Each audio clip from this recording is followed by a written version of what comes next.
Hi! I didn't talk about this topic in the last video since it slipped my mind, but there was some news regarding MyKeyboard.eu. GMK reported that even though they had tried to reach out and work with MyKeyboard, they were unable to reach an agreement regarding contractual obligations for sets that are pending and already been produced, so they were forced to withdraw from the contracts and distribute their sets to other vendors. MyKeyboard has been in quite a bit of trouble for some time now, so this doesn't come as a surprise to me, but it is quite unfortunate for many in the hobby as they were one of the largest vendors for most people in the EU. Luckily, Oblotzky Industries has stepped up to handle the situation, though it does look quite overwhelming. Unfortunately, because I had forgot to include this in the last week video, Phase 1 has already ended on the 14th, but based on the list included on Oblotzky Industries' post on their website, there are a lot more sets to go. Apologies for the miss, as well as if you're affected by the issue. Props to Oblotzky Industries for taking this effort for the community, and best of luck. Anyways, without further ado,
The Altair and Altair X has been in the works for a long time now, but is finally ready to make its debut. It's a split ergonomic keyboard that features a 4-row or 5-row configuration depending on which one you choose. Even though I think the Altair X's 4-row design looks more aesthetic, personally, I would go with the 5-row configuration because it's only $15 more, and I find having a num row to be pretty useful. One of the major reasons why it took so long for this project to reach this stage probably has to do with the Altair's layout. It has gone through several iterations, and this final third iteration is designed to be more ergonomic and easier to learn and pick up since it supposedly closely matches a typical keyboard's key positions. This is something that I'm extremely interested in testing out because I did try learning how to type on a split ergo ortho keyboard, the Soul 3, but I eventually gave up since I just had other keyboards that were easier to use and sounded better to me. This keyboard features a new mounting system that is being called PCB point mount. It features small gaskets on the bottom of the PCB to absorb vibrations and impacts, while still providing a bit of compression so it's not too stiff, but not too mushy either.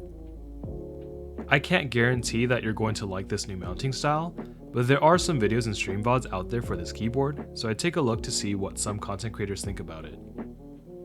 Like most of AIO3's designs, the Altair features a simple and clean design without too much flair. It does have a bottom weight and nice lines, so it's still a good looking keyboard and would look good on any desk setup in my opinion. Overall, I'm very excited for this keyboard, and I am strongly considering on joining the group buy. For most people, split ergo keyboards does take some time to get used to, and maybe it's not the layout for you.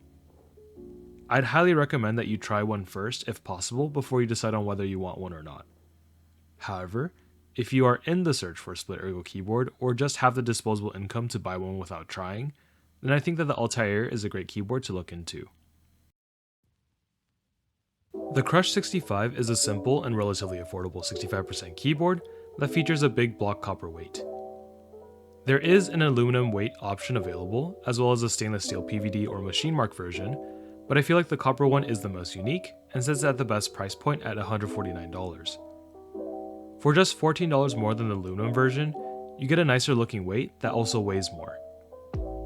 Stainless steel weights are pretty nice as well, though that version costs $26 more than the copper version, and I feel like overall, it's a little less unique as stainless steel weights are pretty common in the hobby. There is also a brass weight available at the same price point as a copper weight, so if you prefer the golden color of brass over copper, that's not a bad choice as well. Like some other cheap keyboards that have come out in the post-QWERTY Keys Witcher Studios Mellowtrix era, I feel like this keyboard would have sold like hotcakes if it came out a few years earlier. But now that the price point is no longer as unique with the Neo 65, QK 65, Zoom 65, etc., I'm curious as to how well this group buy will perform. That being said, I do think that the Crush 65 features some really nice lines, and that side profile looks great with that copper weight peeking out. Other than that, this keyboard features two mounting styles, top mount or gumming O-ring mount, which isn't unique as we've seen this before with other keyboards, but it is always nice when you have more options to choose from. If you've been looking for a relatively cheap keyboard in the hobby that still does feature some premium materials, the Crush 65 might be the keyboard for you. It's been 7 years since the original Time 80, and 4 years since the Time 80 reforged, and now Fox Labs is looking to bring back one of their classic designs in a smaller form factor in the Time 65. The Time 65 still features a classic clock weight on the bottom, but this time with some blue accents on the ends of the weights, as well as the hands of the clock. One important thing of note is that the clock on the back is just for decoration and does not work, so you can't actually use this keyboard to tell time. The blue accents do look nice, but I must admit that I kind of prefer the simpler design on the old Time 80 keyboards. The top right corner of the keyboard has a little badge and engraving that says Classic Time. I know that there are people who hate top right blockers, but personally, I think that this looks a lot cleaner than the old badge and text on the Time 80. The Time 65 isn't just a smaller version of the Time 80, and there has been work done to update the case design to minimize the hollow typing sound found in the previous versions when foam was left out of the build. The side profile is also quite different and features some nice smooth lines compared to the simpler block design on the Time 80. If you would really like to read up on more of the design decisions that were made to improve the Time 65, I would highly recommend that you take a look at the interest check. At $378, the Time 65 definitely isn't cheap, but I feel like the price is pretty appropriate considering what you're getting for the board. It is true that the best part of the board is one that you probably won't be seeing all that often, as is such with most keyboards, but that's not a big deal to me, and as long as I enjoy the keyboard and know about the parts that make it special, that's enough for me. Personally, I think that the Time65 is a great mid to high price point 65% keyboard, and if you're looking for something that looks special, you should definitely check it out. The Transition TKL from Swag Keys was a beautiful TKL with nice clean lines, but unfortunately was quite expensive, making it unobtainable for many in the hobby. I was expecting that the Transition remain as a one-off premium TKL that could potentially return in the future, but I definitely was not expecting Swag Keys to release a $50 version of the Transition TKL called the Transition Lite TKL. Now, at $50, you are definitely not getting the same level of keyboard as the Transition Lite is made of injection molded polycarbonate, so you're not getting the same level of premium material. However, it is pretty crazy that you're going to be able to buy this keyboard at that price point, as we've seen other injection molded keyboards sold for at least double to triple the price point.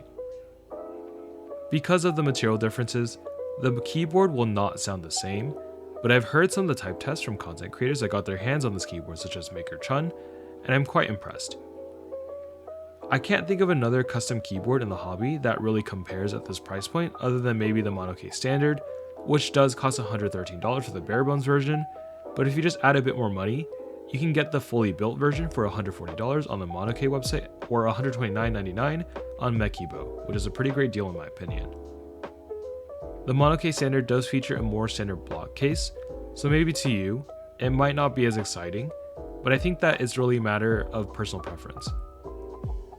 If you're looking for a budget custom keyboard, or maybe you were someone who missed out on the Transition TKL, I think that you should definitely take a look at the Transition Lite TKL. If you don't like polycarbonate keyboards and prefer one of metal construction, the Lucky 65 is also on sale on Velocifier. At just $29 more, you're getting a CNC aluminum keyboard with tri-mode connectivity, and from the type test that I listened to, it seemed to be a pretty great deal. But this doesn't come without drawbacks. 1. The keyboard uses proprietary software for customization, and 2. It only supports plate-mounted stabs and not clip-in or screw-in stabilizers. To explain a bit more why I consider these factors as drawbacks, let's first talk about proprietary software for customization.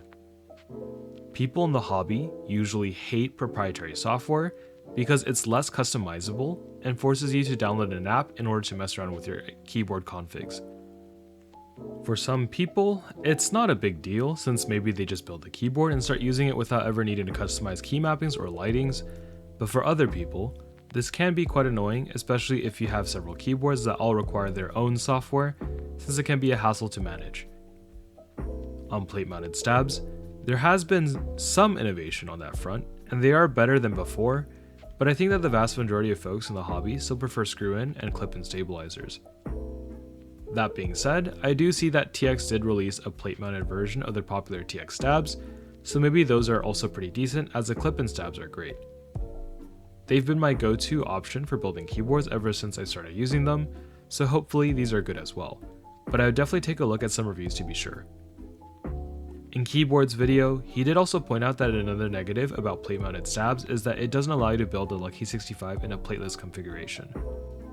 Again, this is personal preference since some people prefer having plates, but it's kind of unfortunate that you won't have the option of being able to do so, just because of the design decision to go with plate-mounted stabs versus screw-in or clip-in.